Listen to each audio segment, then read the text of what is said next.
તો ચાલો ખેડૂત મિત્રો, કિસાન માહિતીમાં બધા સર્વે ખેડૂત મિત્રોનું હાર્દિક સ્વાગત છે. જય જવાન જય કિસાન.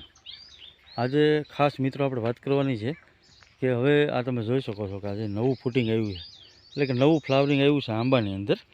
તો અત્યારે સમય એવો છે કે આ બીજો મહિનો 2026નો હાલે છે, એટલે અત્યારે બે વાતાવરણ ભેગા થયા છે. દિવસનો એકદમ તડકો અને ગરમી પડે છે અને રાતની મીડિયમ ઠંડી પડે છે, જેના લીધે થીપ્સનું આગમન સૌથી વધારે થતું હોય છે. એટલે અત્યારે આંબાની અંદર જ્યાં નવા મોર આવે છે, કોઈ જૂના મોર છે, એની અંદર પણ થીપ્સનો હેવી એટેક જોવા મળે છે. અને આપણે એવું લાગે છે કે ભાઈ આપણે આ ફૂલખણી મોર થઈ ગયા છે અને આનું શું કરવું.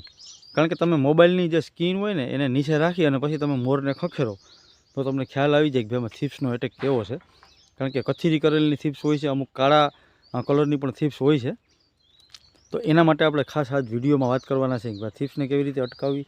એક તો કેમિકલયુક્ત દવા, અને બીજું કે ઓર્ગેનિકની અંદર જે ખેડૂત ભાઈઓ ઓર્ગેનિક અત્યારે વધારે પડતું ઘણા ખેડૂત ભાઈઓ ઓર્ગેનિક પણ કરતા હોય છે. તો એના વિશેની પણ આપણે વિડીયોમાં માહિતી આવરી લેવાના છીએ. એટલે વિડીયોમાં એન્ડ સુધી બન્યા રહેજો. વિડીયો સારો લાગે તો લાઇક, શેર અને ખાસ આપણી ચેનલમાં નવા હોય તો સબસ્ક્રાઈબ કરવાનું ખેડૂત મિત્રો ભૂલતા નહીં. હવે આપણે ખાસ પહેલાં છે ને ઓર્ગેનિકની વાત કરી દઈએ કે જો તમે ઓર્ગેનિક ખેતી કરતા હોય અને અત્યારે થીપ્સનો એટેક હાઈ લેવલનો હોય જ, એમ 100% તમારે મોરને મોબાઈલની સ્કીન નીચે રાખી અને ખખેરવાનો એટલે તમને થીપ્સ દેખાશે, નહીં તો તમને થીપ્સ દેખાશે નહીં. આ તમે જોઈ શકો મિત્રો કે આખા આંબાની અંદર કોઈ એવી ડાળી નથી કે એમાં ફૂટિંગ નથી આવ્યું કે મોર નથી આવ્યું. કારણ કે આ ઠાર વધારે પડે છે ને એના કારણે આંબા બધાય ફૂટી ગયા છે, તમે જોઈ શકો છો. એટલે હવે આનો ઓર્ગેનિકની અંદર ઉપાય શું કરવો, તો કે એક તો ખાસ કરીને કે જે ગૌકૃપા અમૃતમ બેક્ટેરિયા કરીને એક બેક્ટેરિયા આવે છે ગોપાલભાઈ સુતરિયાના, આનો તમે 15 લીટરના પંપમાં 3 લીટર ગૌકૃપા અમૃતમ બેક્ટેરિયાનો છંટકાવ કરવાનો, સાથે 1 થી 1.5 લીટર ગૌમૂત્ર અને 1 થી 1.5 લીટર ખાટી છાશ. ગાયની હોય તો પણ હાલે અને ભેંસની હોય તો હાલે, પણ ટૂંકમાં થોડીક જૂની હોવી જોઈએ.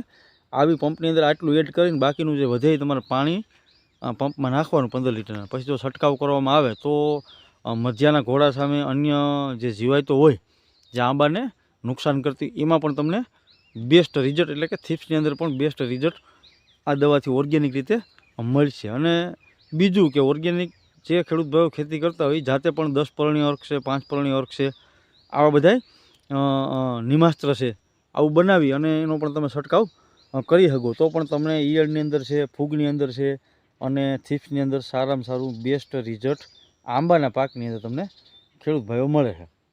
હવે આપણે વાત કરવાની છે કે જે ભાઈ ઓર્ગેનિક નથી કરતા ને કેમિકલયુક્ત ખેતી કરે છે, એટલે કે કેમિકલયુક્ત ખેતીની અંદર થીપ્સનો એટેક જોરદાર છે અત્યારે. તો આપણે આને અટકાવવા માટે શું કરવું, તો એમાં ખાસ કરીને કોઈ પણ ખેડૂત ભાઈએ શરૂઆતના સ્ટેજમાં, એટલે કે અત્યારે થીપ્સ આવી જ છે હજી, હવે આમાં તમે કોઈ પણ હાઈ પાવરની, એટલે કે જે એક ડવ એગ્રો સાયન્સનું ડેલિગેટ કરીને આવે છે, હવે તમે જો પહેલાં જ રાઉન્ડમાં આને મારી દેહો ને તો પછી તમારે થીપ્સ મરશે પણ નહીં અને બીજી કોઈ પણ દવા લાગશે નહીં. એટલે પહેલાં સામાન્ય, એટલે કે મીડિયમ જે થીપ્સની દવા આવતી હોય એનાથી આપણે રાઉન્ડ ચાલુ કરવાનો છે.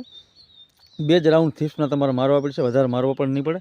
તો આમાં ખાખડી બંધાઈ જાય, પછી કોઈ થીપ્સ એટેક કરતી નથી. પણ અત્યારે જે મોરની અંદર થીપ્સ એટેક કરે છે એના માટે આપણે ખાસ કરી અને જે ઇમિડા ક્લોરફિટ 40% અને ફિફનોરિલ 40% નામનું બંને કોમ્બિનેશન આવે છે.